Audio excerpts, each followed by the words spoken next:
Government scope के एक नए वीडियो में आप सभी का स्वागत है। ये एक नई वैकेंसी आई है LIC की तरफ से। LIC में बीटेक इन सिविल और इलेक्ट्रिकल इंजीनियर के लिए बहाली आई है। टोटल 50 सीटें सिविल के लिए और 31 सीटें इलेक्ट्रिकल के लिए। तो बहुत सारे फ्रेशर्स कंफ्यूज हो रहे थे कि ये कैसे वैकेंसी में क्या हम लोग एलिजिबल हैं या नहीं। तो बहुत सारे कमेंट्स भी आए वीडियो में, तो मैं इसीलिए बना रहा हूँ। इसमें स्पेशलिस्ट के भी आए हैं 410 सीट। दो तरह की वैकेंसी है यहाँ पे, एक अपना सिविल और एक AO CA CS insurance specialist, AO legal. तो ये सारे लीगल वाले टर्म्स है, और जो लीगल जिनके पास CA का डिग्री है, CS का डिग्री है, उन सब के लिए बेसिकली जो स्पेशलिस्ट का जो निकलता है एडमिनिस्ट्रेटिव ऑफिसर में, वो सब में CS की ज़्यादा डिमांड होती है। तो आइए आज बात करते हैं इसकी एलिजिबिलिटी और क्या कब डेट है। सबसे पहले इसकी जो एप्लीकेशन होगी वो आपकी 16/8 से चालू हो जाएगी। लास्ट डेट जो है वो 8/9 को है, 8/9/2025 को। कॉल लेटर आपका 7 दिन पहले आएगा। एग्ज़ाम की जो टेंटेटिव डेट है वो 3/10 और मेंस की टेंटेटिव है 8/11। एज और एलिजिबिलिटी अगर जानेंगे तो AE सिविल के लिए 21 साल से 30 साल उम्र होनी चाहिए। पोस्ट क्वालिफिकेशन में आप देखिएगा बीटेक PE सिविल AICT से अप्रूव होना चाहिए। और साथ में ये एक इम्पोर्टेंट है, ये वाला लाइन ध्यान रखिएगा। ये वाला line, a candidate should have a minimum of 3-year post qualification working experience in planning execution of multi-story building with required infrastructure। Same case है अपना AE वाले में इलेक्ट्रिकल का, वहाँ भी आपको 21 से 30 साल तक एलिजिबिलिटी है।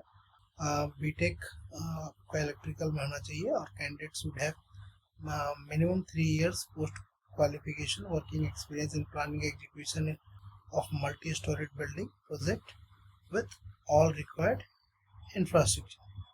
चार्टर्ड अकाउंटेंट के लिए भी चाहिए, कंपनी सेक्रेटरीट के लिए चाहिए। यहाँ पे थोड़ा सा ये है कि bachelor degree from recognised Indian university, qualified member of institute of company secretary. तो ये सारे स्पेशलिस्ट होते हैं, मतलब अलग अलग में बेस्ट जो होते हैं उनके लिए वैकेंसी आती है। जैसे अब लीगल लॉ की बात करें तो यहाँ पे जो इन्होंने भी बैचलर इन लॉ करके रखा है और 50 मार्क्स से ऊपर है, और पोस्ट क्वालिफिकेशन एक्सपीरियंस 1 अगस्त 2025 तक बार काउंसिल में होना चाहिए। At least 2 year experience after being enrolled as an advocate as a law officer in the legal department of bank and finance. तो ये सारी वैकेंसीज हैं। आपको एज रिलैक्सेशन मिलेगा SC ST OBC PWD 5 year का, 3 ईयर का, 10 ईयर का, 15 year का, जो आप जिस कैटेगरी में है उस कैटेगरी का आपका एज रिलैक्सेशन मिलेगा। तो ये पूरी डिटेल थी। आप मेंस का जो एग्ज़ाम, प्री और मेंस दो तरह के एग्ज़ाम होंगे आपके। तो प्री में आपको रीजनिंग पूछेगा, पॉइंट पूछेगा, इंग्लिश पूछेगा। 35 क्वेश्चन 30 क्वेश्चन, 35 नंबर, 35 नंबर और 30 नंबर। इंग्लिश हिंदी आपका लैंग्वेज रहेगा, लेकिन सिर्फ इंग्लिश वाले में सिर्फ इंग्लिश लैंग्वेज रहेगा। टोटल 60 मिनट का आपका एग्ज़ाम हो।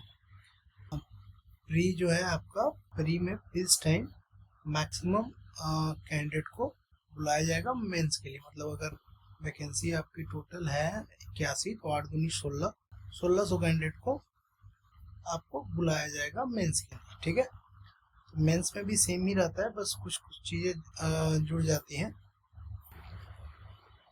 जैसे आपको एग्जांपल में बताता हूँ, रीजनिंग एबिलिटी है आपके पास, GA रहेगा, प्रोफेशनल नॉलेज आ जाएगा, और डिस्क्रिप्टिव पेपर आ जाएगा, इंग्लिश डिस्क्रिप्टिव पेपर आ जाएगा। तो ये सारा जो है मेंस का सिलेबस है, मेंस का पूरा सिलेबस है, ये पूरा यहाँ से आप देख सकते हैं उसको। लीगल में अलग अलग है, सारे का अलग अलग दिया हुआ है। तो कहने का मेरा मतलब ये है कि अगर आप बीटेक इन सिविल है या आप बैचलर इन इंजीनियरिंग है सिविल और इलेक्ट्रिकल में, तो एक अच्छी अपॉर्चुनिटी है, लेकिन शर्त यही है कि आपके पास 3 इयर्स की एटलीस्ट 3 इयर्स की एक्सपीरियंस चाहिए, 3 इयर्स की। तो अगर आपके पास 3 इयर्स की बिल्डिंग मल्टी स्टोरी बिल्डिंग की एक्सपीरियंस है तो आप इस फॉर्म को ज़रूर से ज़रूर भरिए, ताकि आप एक अच्छे पोस्ट पे अच्छी सैलरी के साथ आप काम कर सकें। ठीक है, थैंक यू। एक इन्फॉर्मेशन थी, जिनके पास एक्सपीरियंस है उनके लिए फ़ायदा होगा। Thank you very much.